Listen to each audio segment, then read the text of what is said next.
Soruyorum soruların için bulamam cevapları. Hiçbir zaman almaz kafam ama bu kez böyle olmasa, bir kez böyle olmasa düzen. Zannet insanlar hep kalır etrafında, seni korur kollar, değildir öyle kolay hayat. Neden böyle olmasa, şimdi böyle bulmasa kalır. Gelir bana gün yüzüne çıkan bu olaylar, düşünmemek için yedim tüm parayı tam bir ayda. Kalmaz hiç bana işte, kalmaz ruhuma.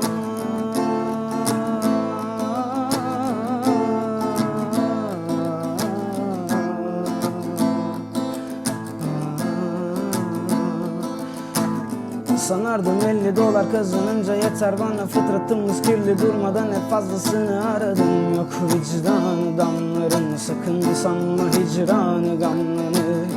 Bana sorsalar hayat yalan sınav aslında, kanımca zaman aldığım her bir zarar. Karara varınca para, uyandım artık ben bu rüyadan, kalınca yara izleri harflerin mavlarında.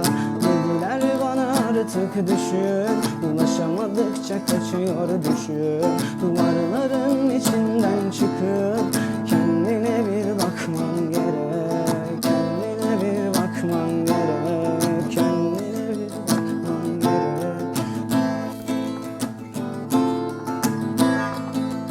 Hey, çıktığımda girdiğim yer aynalı bir olaydı, bilmedim ait olduğum yer baştan beri buraydı. Burada olmamın sebebi kendime sorular soraydım. Sonsuzluğa yakın bir süre boyunca ben buradaydım. Ben buradaydım. Ben buradaydım. Ben buradaydım.